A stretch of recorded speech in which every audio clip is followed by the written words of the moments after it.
So just for some context, FTX is gearing up for distributions to creditors, and they've selected both BitGo and Kraken as their distribution partners. And Mike Belshe here is the CEO of BitGo. I know that in my last video, if anyone has watched it already, Louis had mentioned that in his opinion, he felt that BitGo was more geared towards institutional investors, while Kraken may be better suited for retail investors. But I've never used BitGo personally, so I'm interested in hearing the differences between the two, just from your side. Sure, sure. Well, look, I actually don't want to make it a commercial just for BitGo. Like, try out BitGo. If it works great for you, I hope you select it. If it doesn't work great, please let us know why, and we will make it great. But I actually wanted to highlight something because I think FTX creditors are acutely aware of a problem in our industry, which is a lack of market structure. You deposit your assets on various exchanges, and you think of it sort of like a bank account. It looks a little bit like a brokerage account.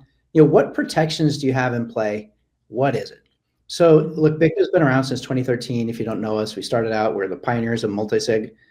Today we use multi-sig, we use MPC, we power, dozens of blockchains, thousands of tokens. I think we're the world's largest independent custodian in the world. And then at some level, this starts to intersect with things that you expect from your exchange. You can come to BitGo, you can trade at BitGo, you can stake with BitGo, you can borrow and lend with BitGo. So we have a lot of services that you do on top. So we've been an institutionally focused company for a long time, but just in the last 6 months, we've started actually expanding that out to retail. All right, so what makes us attractive to institutions? When you have an account at BitGo, you have a trust company account, which is a fiduciary account for your assets. Your assets are required by law, required by the regulators, audited to be completely separate and independent from BitGo's assets. And the reason for that is because if BitGo ever makes a mistake and should find itself in the misfortune of bankruptcy, your assets are not our assets. We can't use them to pay off creditors. So for instance, if we were over leveraged in some way and couldn't pay our debts, like a Lehman Brothers, your assets would still be your assets and they'd be returned to you, and they would be returned to you in kind. All right, so when it comes to like FTX creditors, I think a lot of people thought when you put assets on the exchange, it must be going into some sort of a brokerage type of account where the holder of those funds has a fiduciary duty to you to keep it safe. Well, obviously, we've all learned that ain't true at FTX. But what I think most people don't realize, it's not true at any of the exchanges. And while some of the exchanges do have a trust company that's bolted onto the side, when you're depositing at that exchange, it's not going into a trust company. There's no fiduciary duty. If that exchange is taking on heavy risks, should run into debt or credit problems somewhere else, not related to you, unbeknownst to you, your assets fall into their bankruptcy and you become a creditor to their estate. So look, the FTX creditors is an unfortunate thing. It's been a 2-year process so far. That's a heck of a lot better than what the Mt. Gox creditors saw, which was a 10-year process. But it's no fun for anybody, right? Now look, you can't stop 100% of fraud.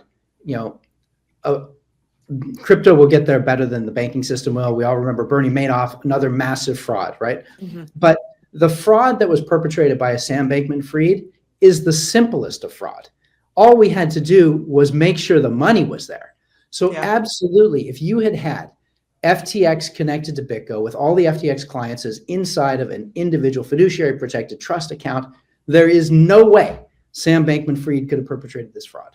Absolutely no way. So look, we've been in this space. We started out from a technical perspective, like I said, pioneering multi-sig and eliminating single points of failure, security company. I'm a technologist by background. We then evolved into financial services with a fully regulated trust company. And then these days we've been arguing for market structure. There's no other asset class in the world that trades where the exchange is allowed to hold all the client's assets and the exchange is allowed to take crazy risks and leverage up and do all this type of stuff. It doesn't happen anywhere else except in our industry. Sam Bankman-Fried had put out what he called key tenets of regulation. Actually, I forgot exactly what the title was. It's still out there. You can still find it on Wayback Machine. But basically what he was advocating for as he was talking to Congress people, regulators, et cetera, he said, just let market structure, let crypto be market structure agnostic, meaning don't care exactly how we separate the duties of these risks and these functions. Let me do it all. I'm going to have auto liquidation and it's going to be great. You're going to be mesmerized by my tech. Well, we were certainly mesmerized by the tech. We didn't get the great part. So look, I do think we will eventually get to a market structure in the United States, which will help separate some of these duties. And I think it's going to help us a lot. Even with the optimism that we have with the new administration coming in, it's going to take a while. And the incumbents of the big exchanges, they don't want to do this. They want to use your assets that are held on their exchange, and they want to have them to themselves. And I've spoken to them, and a lot of them are like, no, we're not going to segregate this stuff. By the way, one last point. Mm-hmm. The US is a little bit behind. So we operate 7 trust companies around the world. We got 2 here in the United States. We got a couple in Europe. In Germany, regulator in BaFin, BaFin already requires this. You're required to hold your assets in a custodial account where the custodian actually knows all the way down to who is the underlying account holder and hold that in a fiduciary manner. So, the US has got some catching up to do in some parts. And anyway, I wanted to make that available to you, your clients. Look, I hope that BitGo and what we're doing, the theme of what we're trying to provide, which is technology security, then regulated legislated security, and then market structure. You add all these things up, we can get to very good, safe markets. And if people try it out and they like it, we'd love to have them as clients. Well, thank you so much for all that information. I also wanted to invite Louis on just because he is actually, both an institutional, he has several claims in FTX. So I wanted him to come on and maybe ask you some questions directly as well. Absolutely. Hi, Mike. Nice to meet you. I have a ton of questions, not just for me, but also for all the FTX victim community. There is very little information out there. And the information that is given to us is like data dumped in a format that even me as a professional is hard to digest and understand. So I thought this would be really useful for me to ask you a couple questions. First off, I'll just introduce the question in that convenience class creditors, if I understand this correctly, have until January 20th to select which payment partner they're going to go with, which is BitGo or Kraken. I've selected Kraken because I personally have a Kraken account, and I'm not a convenience class creditor, so it doesn't really apply to me. I've known Jesse forever. I've known David Ripley over there forever. It's a great company, so I don't have any issue. My question is, a lot of people are in a lot of different jurisdictions. How will the payment show up if they choose BitGo? First off, will it be as fast as if they choose Kraken? Is there any speed differences? Okay, let's see. First off, on the calendaring and stuff like that, I actually want to try to avoid commenting. One of the problems the FTX administration has is just making sure that we don't get different stories out there. They control that narrative. They're really the ones to ask. There's a claims portal. I know you want more information. I wish I could answer them. To be honest, I'm not sure if I would even giving you accurate information. On the positive side, look, it's 2 years in and we're starting to get close to distributions, which I think is pretty much record speed, especially given the size of this bankruptcy. There's very few bankruptcies that are this complicated. This was a lot of work. And the challenge with it, because they didn't have segregated trust accounts for everybody, by the way, is money's been lost. So it sucks when you're taking a fractional pie and dividing up who gets what. People are going to be unhappy. And I'm not saying that it's perfect, but it's certainly not completely flawed. But there's no answer that everybody's going to be satisfied. So look, I mean, on behalf of everybody in the industry, our heart goes out to those that lost in this. So I'm sorry that this happened to both of you guys. All right, so that's going to limit a little bit of my information. Sure. In terms of speed, I don't think there's going to be any difference. I think that the FTX administration will be releasing to both BitGo and Kraken providers exactly the same time. I haven't heard anything to the contrary, and I would be very upset if they didn't do that. So yes, it should be available at the same time. But maybe there's something I don't know. Anyway, we will work hard to make sure the service is as good as it possibly can be. Next question, and this question doesn't necessarily impact U.S. creditors, but they're much, much more non-U.S. creditors than U.S. creditors. For instance, I am French, and I know the French tax code. If you're converted from crypto to non-crypto, it's a taxable event, but you can switch between crypto tokens with no tax consequences. Obviously, if you're an FTX victim, you need to get, your own tax advice. This isn't tax advice, but When the payments show up on your BitGo account, will it show up as a USD balance? Because it makes a big difference for a lot of people to know this in advance. I hope I have this right. I'll go on a limb. I believe it's going to be 100% US dollar distributed. So I think it's going to show up as that for everybody. But honestly, like, this is where I am a little bit afraid. I'm not sure I know all of the cases everywhere. I haven't heard of anything that's not US dollar yet. So it's, best of my knowledge, it's super helpful. And you know, for the avoidance of doubt, if let's say I'm a French guy, I receive my USD distribution, presumably, can I change that USD to Bitcoin, ETH, or USDC, or any other stable coin on BitGo? BitGo will allow you to do that. So what's going to happen is there's a lot of jurisdictions that are covered. So when you're building a regulated business and it's global, whether you're BitGo or Kraken, you basically have to build up the license stack, starting with like, how do you hold it and custody it? You know, then how do you trade it? And then how do you provide various banking services, et cetera. So not all regions have the exact same stack, but in general, yes, at BitGo, you'll be able to move that money into crypto, take out the crypto if you'd like to do that. Yeah. Super helpful. Because, you know, most people don't have US dollar bank accounts. Understood. Yeah. So they can't, withdraw. I mean, it's again, part of the tragedy of like the whole event, right? Like, what you wanted was in kind. You had a Bitcoin and an Ether, and you expect to get a Bitcoin and an Ether, and instead you're getting a fraction of the value of those in dollars. This is not the fault of the FTX administrators. This is the fault of the fact they lost the money. By the way, if it were a bankruptcy case and it had been a segregated account, your segregated account would be yours in kind. So you would get Bitcoin and Ether, and if you had dollars, you get dollars, whatever it is. Anyway, again, I keep advertising. I want people to know about, you know, what's the difference between having a little bit of market structure and not. And you know, it's too late, obviously, for FTX. Now you're talking about like the wake of the FTX tragedy, but I don't know. Hopefully, it's helpful for people being smarter on the go forward. What do you get out of this? Out of curiosity, I understand that Kraken is going to get loads of users. Or is BitGo trying to get into the user game of trying to get more users? What do you get out of this? Look, absolutely. Look, I mean, most people don't know. We started working with FTX the day after they went bankrupt. They needed wallets. They needed segregated wallets. Obviously, the previous team that blew up the company did not do that. They had everything in their own control, and all over the place. It was a mess. So the initial place where we started working with the new FTX management was in protecting and securing those, which I think we've done pretty well. We haven't had any incidents or hiccups, and they've been able to run the whole bankruptcy process. On the go forward, though, look, we've been serving institutional clients.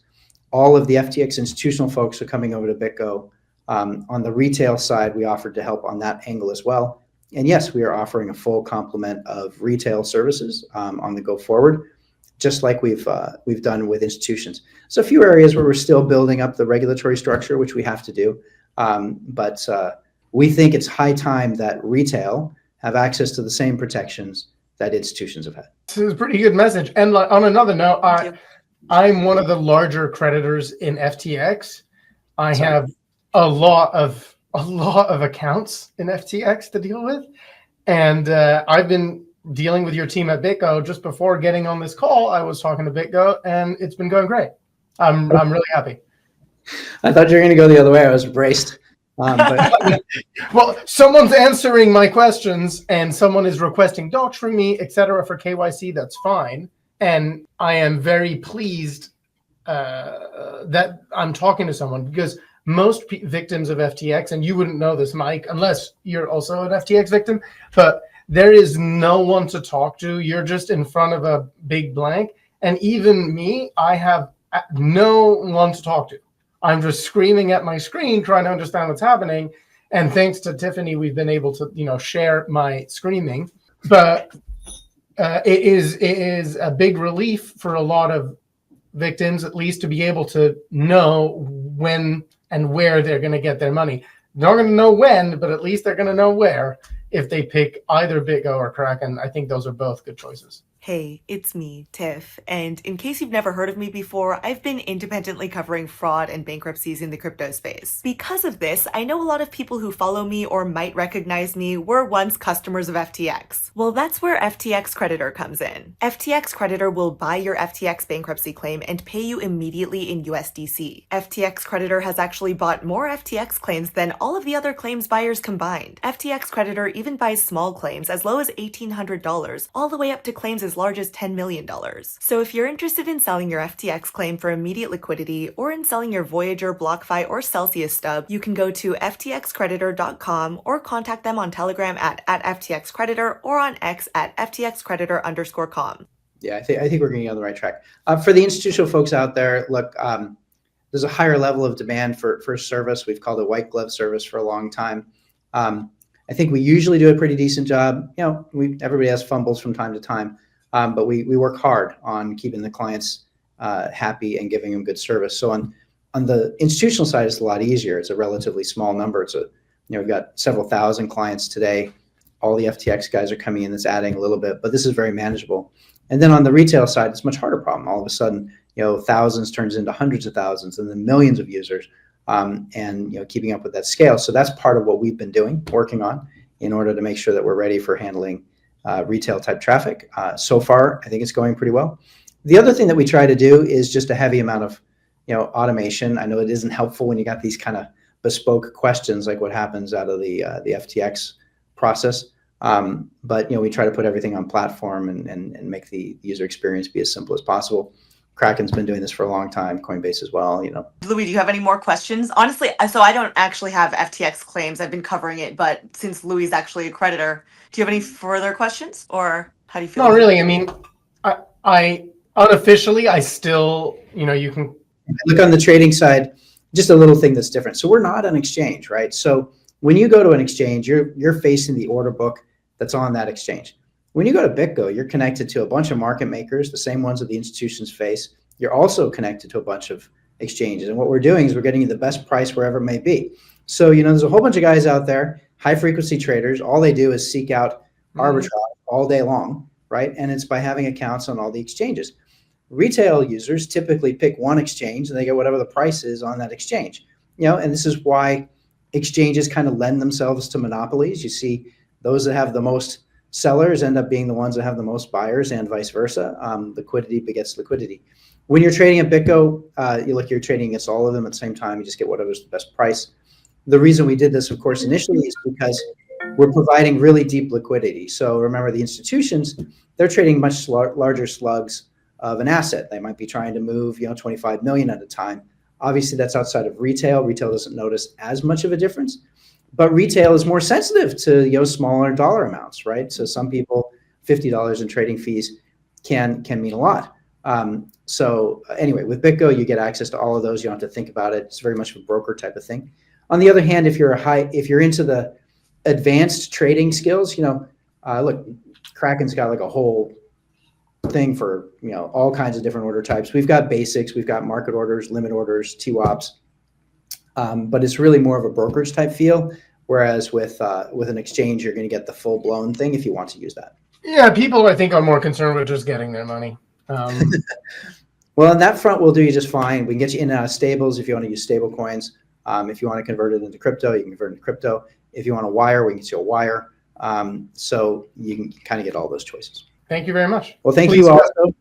And it's great that you guys are out talking about this stuff, because even though I was not helpful on some of the questions that you wanted, Louis, I know there's 1,000 people exactly like you that have the same questions, and you guys are putting out great information. So I hope this was helpful, and appreciate your time. I appreciate your time. Thank you so much for coming on.